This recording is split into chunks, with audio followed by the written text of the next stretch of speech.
Hello बच्चों, myself Mansaram Yadav, Shri Ram Janki inter college Ramnagar Amawa Sofi Ayodhya से।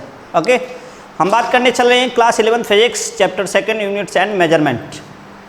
First chapter हमने देख लिया है। सेकंड चैप्टर में भी हमने कुछ चीज़ें देख रखी है, जैसे कि सिग्निफिकेंट फिगर क्या होता है, सार्थक अंक क्या होता है, यूनिट्स क्या होती है, मेजरमेंट्स क्या होता है, ये सारी चीज़ें हम देख चुके हैं। आज का अपना टॉपिक होगा एरर एनालिसिस। क्या होगा? Error analysis. एरर एनालिसिस हम बात करेंगे एरर एनालिसिस की। Class 11th physics, class 11th physics chapter 2 चल रहा है अपना, chapter 2 units and measurement. Units and measurement.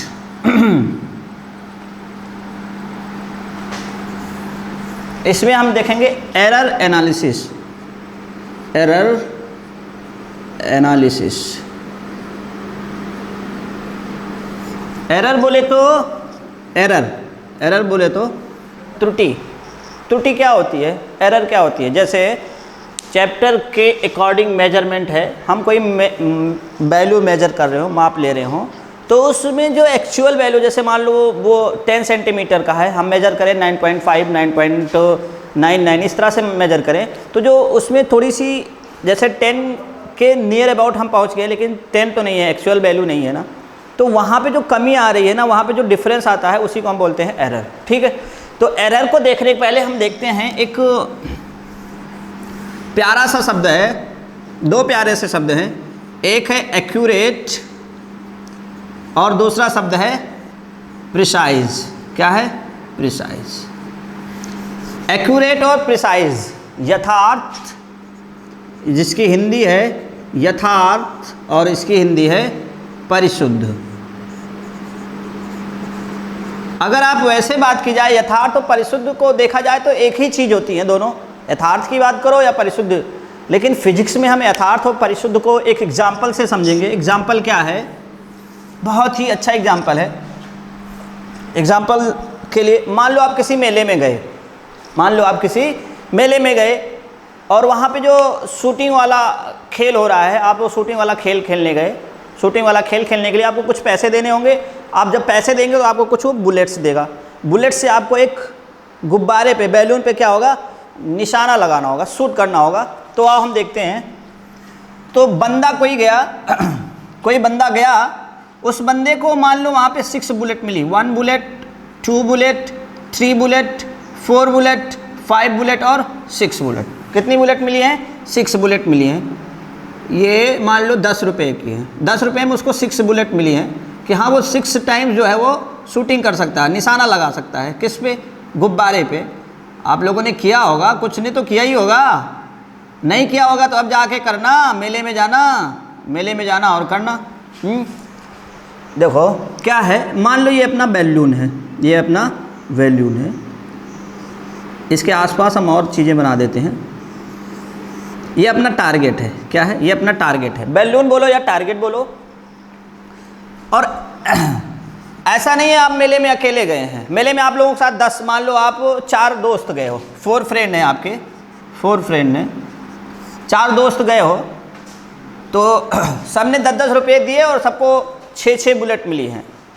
तो हम 4 मतलब कि चारों का देख लेते हैं अलग अलग क्या होता है। यहाँ पे टारगेट, टारगेट के बाद ये गोले हैं, मान लो। अब अरे मान लो नहीं गुब्बारे पे शूट करना है आपको, जो वो बना होता है टारगेट वाला, उस पर टारगेट करना हो, ये टारगेट, ये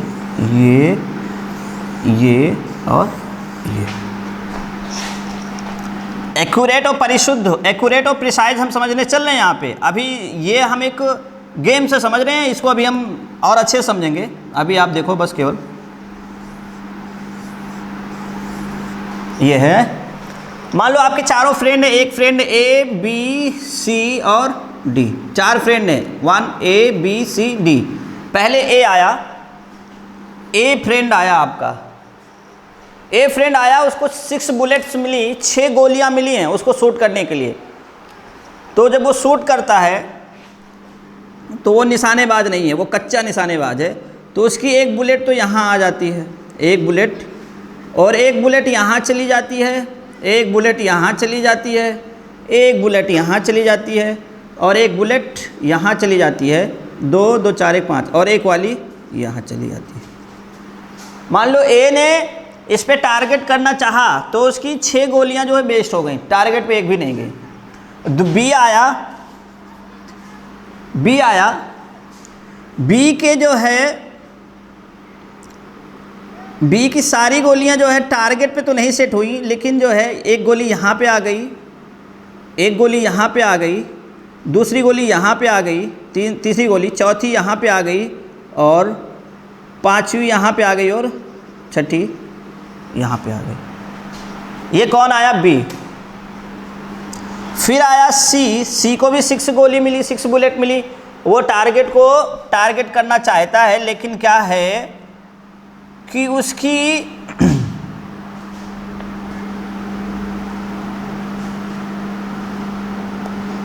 सारी की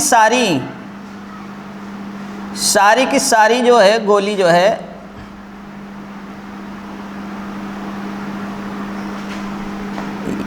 यहाँ पे आ गई। मान लो यहाँ पे वो टारगेट कर गया, उसकी दूसरी गोली भी यहाँ टारगेट हो गई, तीसरी भी यहीं टारगेट हो गई, चौथी भी यहीं टारगेट हो गई, पांचवी भी यहीं टारगेट हो गई, और छठी भी टारगेट हो गई यहीं पे।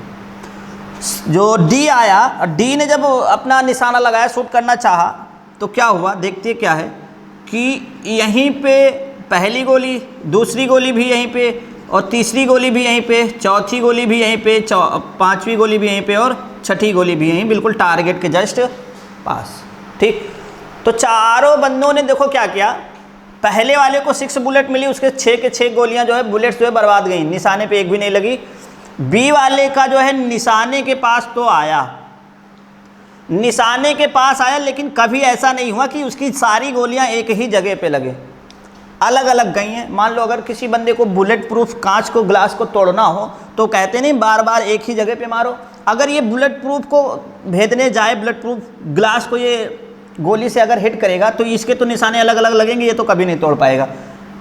हाँ, ये है कि ये जो जहाँ तोड़ना, जैसे ये टारगेट है, टारगेट के पास तो आ रहा है, लेकिन क्या हो रहा है, कभी ये नहीं कि एग्जैक्ट जगह पे कभी ये नहीं हिट कर पा रहा है। यहाँ पे देखो सी जो गया वो टारगेट से दूर है, लेकिन उसके पास क्या है, एक ऐसी खासियत दिखी कि उसकी सारी गोलियां लगभग एक ही जगह पे लग रही हैं।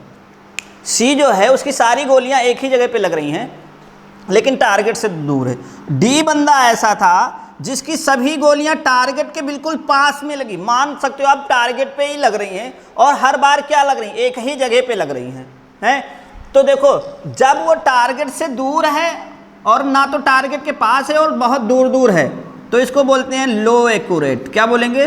लो एक्यूरेट और लो प्रिसाइज। लो एक्यूरेट और लो प्रिसाइज मतलब निम्न यथार्थ और निम्न परिशुद्ध। निम्न यथार्थ और निम्न परिशुद्ध।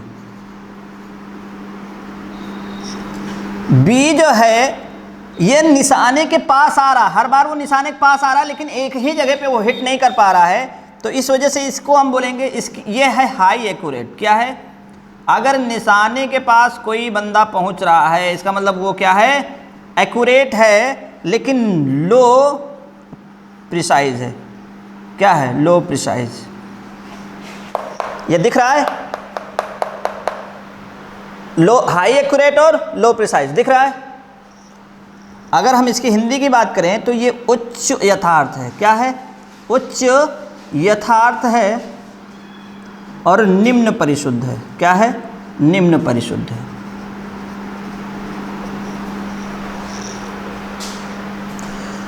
इस पे देखो सी वाले पे, सी का टारगेट क्या लगा है, सी का टारगेट से तो दूर है, लेकिन क्या है, उसकी बार बार गोलियां एक ही जगह पे लग रही हैं, तो ये क्या है, लो एक्यूरेट है। ये लो एक्यूरेट है और हाई प्रिसाइज है। क्या है? हाई प्रिसाइज है। बोले तो निम्न निम्न यथार्थ, ये है निम्न यथार्थ और उच्च परिशुद्ध, उच्च परिशुद्ध। डी का देखो क्या है, वो टारगेट पे हिट कर रहा है, टारगेट के पास भी जा रहा है और बार बार एक ही जगह पे उसकी जो है बुलेट लग रही, उसकी गोलियां लग रही। ये है high accurate, this one is high accurate and high precise, high accurate, high precise. उच्च यथार्थ, इसको क्या कह सकते हो, उच्च यथार्थ और उच्च परिशुद्ध। हाँ, तो इन चारों फ्रेंडों के टारगेट से, हिटिंग से, शूटिंग स्किल से हमें एक बात समझ में आई फिजिक्स में। क्या समझ में आई कि अगर जो चीज़ हमें चाहिए हम उसके पास पहुंच गए, उससे अगर हम दूर हैं, उससे अगर हम दूर हैं तो हम लो एक्यूरेट हैं और लो प्रिसाइज हैं, मतलब निम्न यथार्थ हैं और निम्न परिशुद्ध हैं। लेकिन अगर हमें जो चाहिए, अगर हम उसके पास पहुंच रहे हैं, उसके पास पहुंच रहे हैं, तो वो उच्च यथार्थ है और निम्न परिशुद्ध है, हाई एक्यूरेट है और लो प्रिसाइज। मतलब जो हमें चाहिए वही हमें मिल रहा है। यहाँ पे देखो, अगर आपको जो चाहिए उससे आप दूर हो काफ़ी, लेकिन बार बार एक ही जगह पे हिट कर रहे हो, तो आपका होता है लो एक्यूरेट और हाई प्रिसाइज। अब देखो, आप कहोगे सर ये चारों फ्रेंड जो हैं ये हमें फिजिक्स का लेसन कैसे पढ़ाएंगे?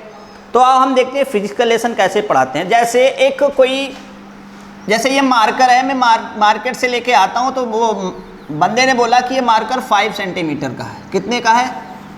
बंदे ने बोल दिया, दुकानदार ने बोल दिया कि ये मार्कर 5 सेंटीमीटर का है। फिर मैं क्लास में आया, क्लास में आने के बाद मैंने 4 बच्चों से कहा कि लो भैया स्केल और इसकी मेजरमेंट करो। एक बच्चे ने कहा सर ये 4.5 है। क्या है? 4.5।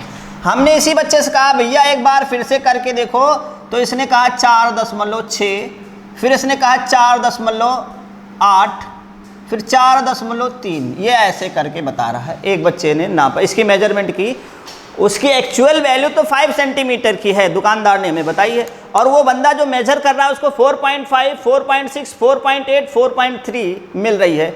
मतलब देखो भैया, पहले से इसको रिलेट करो। कैसे? कि वो ना तो इस, जैसे ये 5 सेंटीमीटर है तो वो 5 सेंटीमीटर के करीब भी नहीं जा रहा है और हर बार उसकी अलग अलग वैल्यू आ रही है। अगर ऐसा हो कि ये 4.9 पहुंच जाए, तब भी हम कह सकते हैं हाँ जो एक्चुअल मेजर वैल्यू है उसके पास पहुंच रहा है, लेकिन 5 सेंटीमीटर से ये काफ़ी दूर है। 4.5, 4.6, 4.8, 4.3, इसकी वैल्यू भी हर बार एक ही नहीं आ रही, हर बार बदल रही है। तो ये क्या हुआ? ये पहला एग्जाम्पल हो गया। ये लो एक्यूरेट है और लो प्रिसाइज है, मतलब इस यथार्थ, ये निम्न यथार्थ है और निम्न परिशुद्ध है। मतलब सही माप सही से ये दे नहीं रहा है, ना तो इसकी वैल्यू के सही दे रहा है और ना सही माप रहा है। अब देखो दूसरे वाले को कैसे बताते हैं हम, दूसरे वाले को हम कैसे बताते हैं।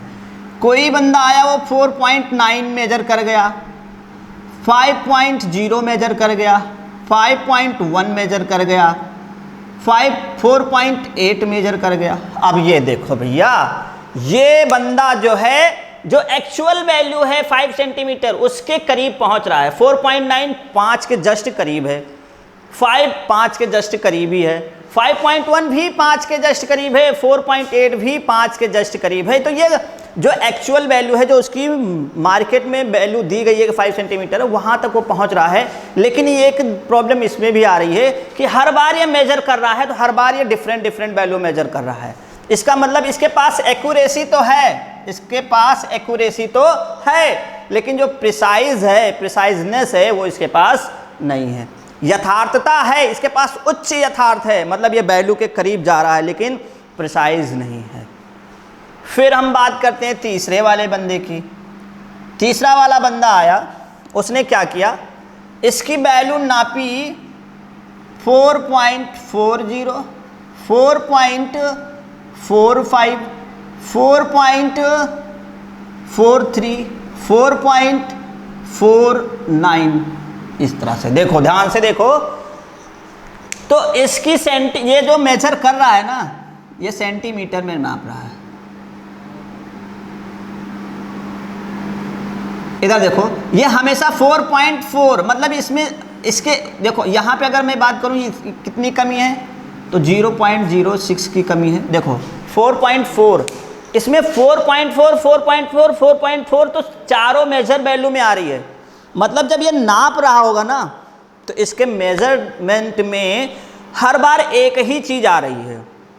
अरे 4.4 आगे वाली बात देख लो, 4.4, 4.4, 4.4, 4.4, पीछे वाली 4.40, 4.45, 4.43, 4.49। मतलब जो ये त्रुटि कर रहा है ना, जो गलती कर रहा है, वो अगर इतने में ही देखा जाए, अगर ये देखे कि 4 इतने में ही, देखो बहुत कम, अरे भैया 5 सेंटीमीटर की है ये लेंथ इसकी, लेकिन ये हमेशा 4.4 के करीब तो जा ही रहा है।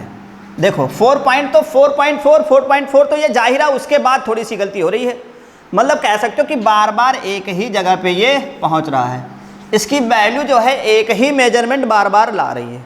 कह सकते हैं कि ये बार बार एक ही चीज़ को मेजर कर रहा है, मतलब हर बार ये एक जगह तक पहुंच रहा है, लेकिन जो एग्जैक्ट वैल्यू है 5, वहाँ तक ये नहीं पहुंच रहा है। तो जब वहाँ तक नहीं पहुंच रहा है तो इसके ये एक्यूरेसी तो दूर है, ये एक्यूरेट नहीं है, लेकिन प्रिसाइजनेस है। तो ये परिशुद्ध तो है, उच्च परिशुद्ध है, उच्च परिशुद्ध है, लेकिन यथार्थ नहीं है, लो एक्यूरेट है। अब भैया चौथे बंदे ने क्या किया, चौथे बंदे ने मेजर किया सर 4.90, 4.92, 4.93, 4.95। देखो ध्यान से, लास्ट वाला बंदा जो है वो इसकी एग्जैक्ट देखो 5 सेंटीमीटर है और 4.9 तक ये दे रहा है। 9 के बाद 0.1, यहाँ से क्या आएगा 0.1, 0.8, 0.7, 0.5, मतलब 4.9 तो दे रहा है और बार बार 4.9 आ रहा है। उसके बाद में थोड़ी सी मिस्टेक हो रही है, तो यहाँ पे जो मुझे चाहिए उसके पास भी जा रहा है और बार बार एक ही चीज़ नाप भी रहा है। तो ये क्या हो जाएगा, ये हो जाएगा हाई एक्यूरेट और हाई प्रिसाइज। देखो भैया, एक्यूरेट का मतलब हुआ, यथार्थ का मतलब हुआ कि कोई भी इंसान या कोई भी स्टूडेंट जो मेजर्ड कर रहा है वैल्यू को, वो उस एक्चुअल मान के, जो उसका वास्तविक मान है, उसके कितने करीब है। यथार्थता को हम इससे प्रदर्शित कर सकते हैं। यथार्थता हमें यह बताती है कि हम किसी भी मापित भौतिक, किसी भी वास्तविक मान के कितने करीब हैं। और जो प्रिसाइजनेस देता है वो हमें बताता है कि जो हमारा मापित मान है उसमें हमने कितना कम चांस छोड़ा है कि गलती हो। ठीक है, यथार्थता बताती है कि कोई भी वैल्यू की वास्तविक माप के कितना वो करीब है। यथार्थता बताता है कि हमने उसको कितना सही मेज़र किया है, मतलब उसमें कितनी कम गलती की है। ये रहा हमारा यथार्थता का और परिशुद्धता का एग्जाम्पल, और ये हमारा थोड़ा सा एक्सप्लेनेशन। अगर आपको ये समझ में आया है तो हमें कमेंट करके बताएं यथार्थता और परिशुद्धता आपको कैसी लगी है। अब हम आगे बात करते हैं। ठीक है, चलो आओ बात करते हैं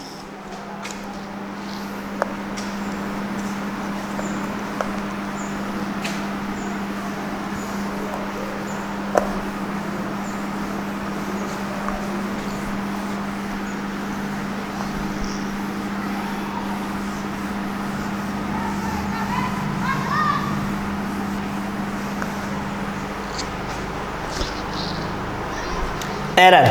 किसकी बात करते हैं, एरर, त्रुटि, सॉरी।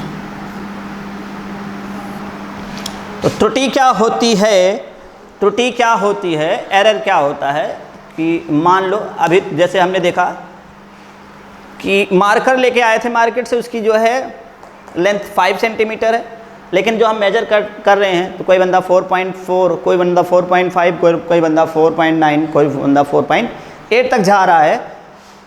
तो जो उसमें जो डिफरेंस है ना, उसमें जो डिफरेंस आ रहा है, जो वो सही दे नहीं पा रहा, उसी को हम क्या बोलते हैं, एरर। कि भैया तुम गलती कर रहे हो, तुम माप नहीं पा रहे हो सही से, तुम मेजरमेंट सही से ले नहीं पा रहे हो, तुमने गलती करी है, तुमने एरर दिया है, अपने मेजरमेंट में तुमने एरर दिया है। एरर होती है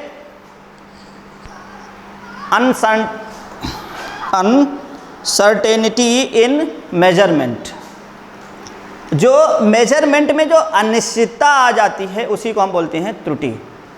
अनसर्टेनिटी इन मेजरमेंट, अनिश्चितता की माप, अनिश्चितता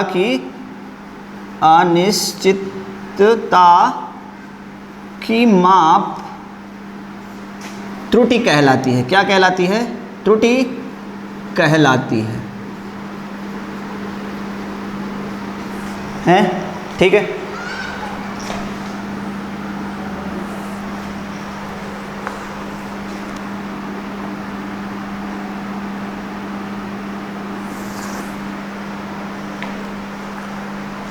तो जो एरर होता है, एरर कि कितना आपने गलती की, कितनी आपके उसमें अनिश्चितता है, कितनी अनसर्टेनिटी है, उसी को हम बोलेंगे एरर, उसी को हम बोलेंगे त्रुटि।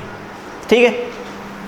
अच्छा, एक जो अभी हम लोगों ने पढ़ा था एक्यूरेसी और यथार्थनेस, तो कुछ हमारी जैसे 4.40, 4.45, 4.45, 4.43, 4.48 इस तरह से था, और बाकी वैल्यू की थी 4.8, 4.2, 4.5। तो यहाँ पे अगर हम देखें तो हमने सिग्निफिकेंट फिगर पढ़ा है, कितने सिग्निफिकेंट? 3, 3, 3, 3, यहाँ पे 2, 2, 2।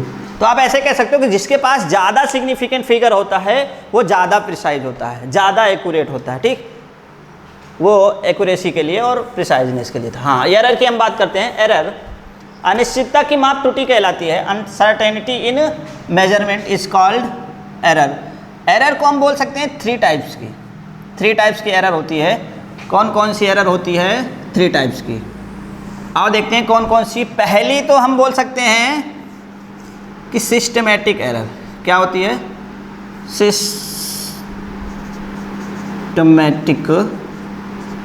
Systematic error.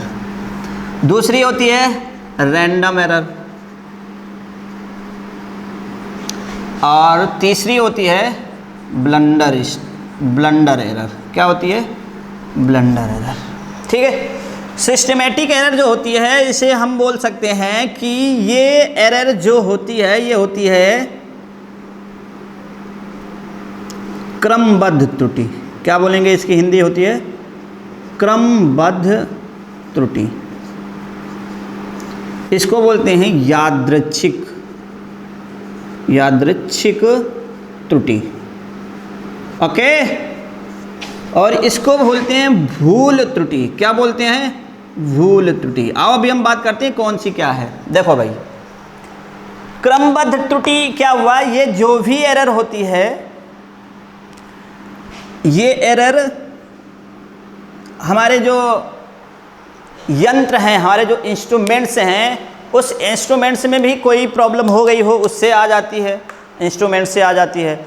जो बंदा ऑब्जर्व कर रहा है, ऑब्जर्व करने वाले के कारण आ सकती है, ऑब्जर्व प्रेक्षक के कारण जो त्रुटि आ गई होगी उसको भी क्रमबद्ध त्रुटि कहते हैं। आप जिस एनवायरनमेंट में कोई वैल्यू मेजर कर रहे हैं, उस एनवायरनमेंट में भी कुछ प्रॉब्लम होगी, उससे ये त्रुटि हो सकती है। तो यहाँ पे जो है सिस्टमेटिक एरर जो होता है, ये किसी इंस्ट्रूमेंट से होता है, किसी एनवायरनमेंट से होता है, किसी ऑब्जर्वर से होता है। तो इसको हम बोल सकते हैं कि इसमें जो त्रुटि होती है वो कारण हमें पता होता है, इसका जो रीज़न होता है, इसका जो काज होता है, जो कारण होता है, वो हमें पता होता है। रैंडम एरर जो यादृच्छिक त्रुटि होती है, यादृच्छिक त्रुटि जो है, इसमें जो है हमें कारण नहीं पता होता है। ये यादृच्छिक त्रुटि ऐसे भी हो सकती है, जैसे आप पेंडुलम लटका देते हैं। जैसे हमने क्या कहा कि मैंने एक पेंडुलम लिया और उस पेंडुलम का ऑसिलेशन देखना है, कितने ऑसिलेट हुआ, कितनी बार ये इधर उधर आया गया, ऑसिलेट हुआ। तो उसको देखने के लिए हमने क्या क्या स्टॉप वॉच लिया है।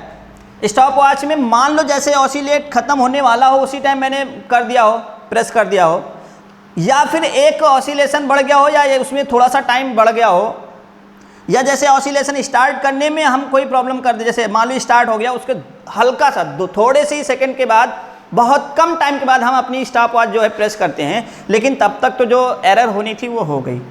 वो आप बता नहीं सकते हो किससे ये प्रॉब्लम हो रही है। मतलब रैंडम एरर जो होती है ये ऐसे भी हो सकता है कि आपका जो इंस्ट्रूमेंट्स हो, इंस्ट्रूमेंट्स में आपका जो इंस्ट्रूमेंट्स हो, इंस्ट्रूमेंट में आपके जो है कोई टेक्निकल फॉल्ट टाइप से हो, आप उसको पूरा सही करके कर रहे हो मेजरमेंट, लेकिन फिर भी वो मेजरमेंट आपको समझ में नहीं, इसके मतलब जो कारण है वो कारण अगर आपको नहीं पता चल रहा है किस कारण से आपको एरर आ रही है, तो उस एरर को बोलते हैं रैंडम एरर। और ये ब्लंडर एरर, भूल त्रुटि, ये तो है ही भाई। जैसे हमने कोई वैल्यू मेजर करी 4.8, हमने इसको 4.9 पढ़ दिया या लिख दिया, तो ये भूलवश जो त्रुटि होती है उसको हम बोलते हैं ब्लंडर एरर। ठीक है, तो इसका जो है हम सीधा सीधा बोल सकते हैं कारण हमें पता होता है, क्रमबद्ध त्रुटि का कारण पता होता है, कारण पता होता है। इसका जो कॉज होता है ना, कॉज होता है वो नोन होता है। इसमें हमें कारण पता नहीं होता है, कारण पता नहीं होता है, इसका कारण हमें पता नहीं होता है। ठीक, देखो भाई, इसमें तो भूल से आपसे त्रुटि हो रही है, तो भूल का क्या कारण है, वो भूल किस कारण से आई ये कोई नहीं कह सकता है, तो इसमें भी कारण नहीं होता है। क्या? कारण नहीं पता होता, कारण नहीं पता होता। कॉज नोन होता है, कॉज,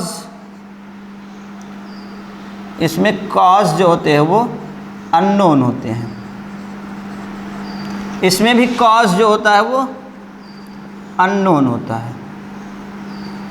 देखो भाई, कॉज नोन होता है तो ये पहला क्या हो सकता है, इंस्ट्रूमेंटल एरर, यंत्रगत त्रुटियाँ, मतलब आपके यंत्र में प्रॉब्लम है, इंस्ट्रूमेंट्स में प्रॉब्लम है मेजर करने वाले में, उस वजह से ये आ रही। कभी कभी ये होता है कि हमने स्केल, जिस स्केल से मैं मेजर कर रहा हूँ उसमें आगे का जो हल्का सा नोक होता है ना, उसकी जो नोक जो है वो हल्की सी टूट गई हो, या जो लाइनिंग होती है मेजर करने की वो घिस गई हो, वो बहुत हल्की पड़ गई हो, तो भी हम मेजरमेंट की सही से नहीं होती है। यहाँ पे दूसरी जो गलती होती है वो किससे कारण होती है, ऑब्जर्वेशन, जो बंदा ऑब्जर्व कर रहा है उसके कारण भी गलती हो सकती है। प्रेक्षण त्रुटि बोल सकते हो सकता है आप ये जो, जैसे हमने पेंडुलम की बात करी थी, पेंडुलम जो है ये हमने लटका रखा है धागे से, और इसके ऑसिलेशन हमें मेजर करने हैं। ऑसिलेशन मेजर कर रहे हो और उसमें क्या है, हवा चल गई हो, क्या हो गई हो, हवा चल गई हो। हवा चलने से भी तो इसका ऑसिलेशन प्रभावित होगा, तो हम इसको बोल सकते हैं एनवायरमेंटल एरर। क्या बोल सकते हैं, एनवायरमेंटल एरर हो गई। तो इसको आप बोल सकते हो वातावरणीय त्रुटि। तो देखो ये सब क्या है, कॉज है, कारण है, नोट होते हैं, पता होते हैं। इसमें हमें कॉज नोट नहीं होता है, कॉज अननोन होता है। भूल कर दी किसी बंदे ने तो उसका भी कॉज अननोन होता है, इसका भी कॉज नहीं मिला, अननोन ही है। तो यहाँ पे हमें कॉज नोन होता है। फिर बात आई ये तो कारण, किस कारण से होता है ये सारी त्रुटियाँ। तो ये होता है कि त्रुटि आप दूर कैसे करोगे। इसमें क्या है, इसमें मुझे कॉज पता होता है तो हम रिमूव कर सकते हैं। हम इसमें जो एरर है ना, इस एरर को रिमूव किया जा सकता है, इस एरर को रिमूव किया जा सकता है।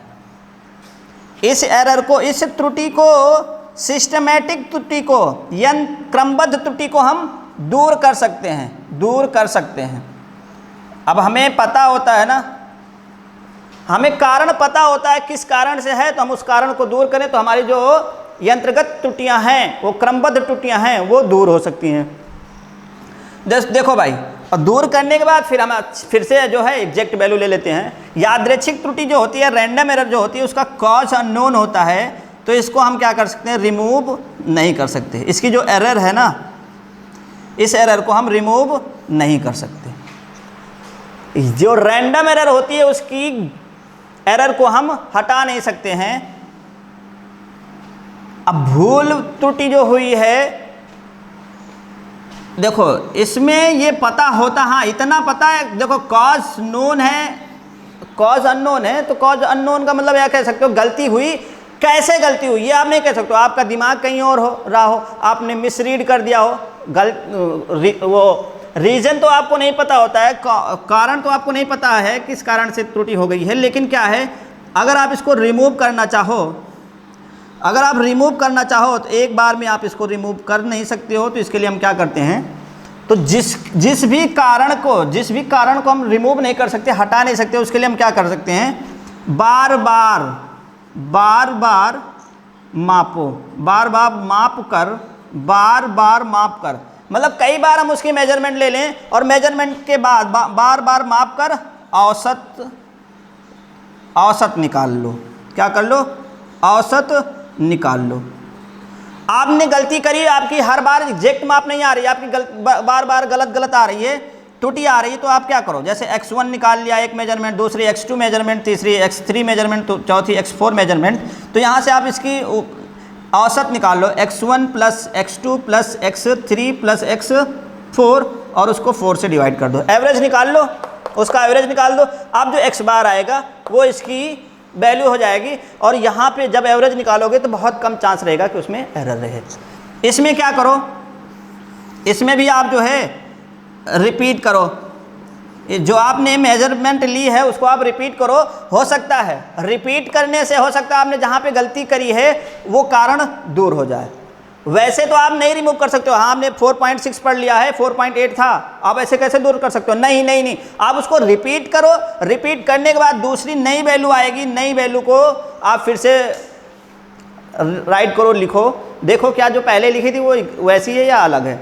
तो इससे इसको आप बार बार रिपीट करके, इसमें भी क्या करोगे, बार बार आप इस एक्सपेरिमेंट को, बार बार आप इस वैल्यू को मेजर करो, रिपीट करो। रिपीट करने से जो है आपके पास जो है एरर जो है वो दूर हो सकती है, रिमूव कर सकते हो, लेकिन बार बार आपको वैल्यू लेनी पड़ेगी। ठीक है, तो ये हमारे पास एरर था। एरर के टाइप्स ऑफ एरर था, पहली होती है सिस्टमेटिक एरर, दूसरी रैंडम एरर, तीसरी होती है ब्लंडर एरर। वैसे अपने सिलेबस में जो हम पढ़ते हैं हम लोग ना, उसमें केवल 2 ही एरर देते हैं, सिस्टमेटिक एरर और रैंडम एरर। ब्लंडर एरर को भी, भूल त्रुटि को भी यादृच्छिक त्रुटि में ऐड कर देते हैं, जैसा अपनी किताब में है क्लास 11th में। लेकिन हमने थोड़ा सा अलग इसलिए बात कर ली ताकि जो है समझने में आसानी हो। ठीक है, तो ये एरर था, एरर के टाइप्स थे, उनके कॉज थे, उनके रिमूव करने के उपाय थे। अब हम जो है बात करते हैं, ये आप नोट कर लो, फिर हम बात करते हैं वो एब्सोल्यूट एरर, निरपेक्ष त्रुटि और मीन एब्सोल्यूट एरर, इन सब के बारे में बात करते हैं। इतना नोट करो।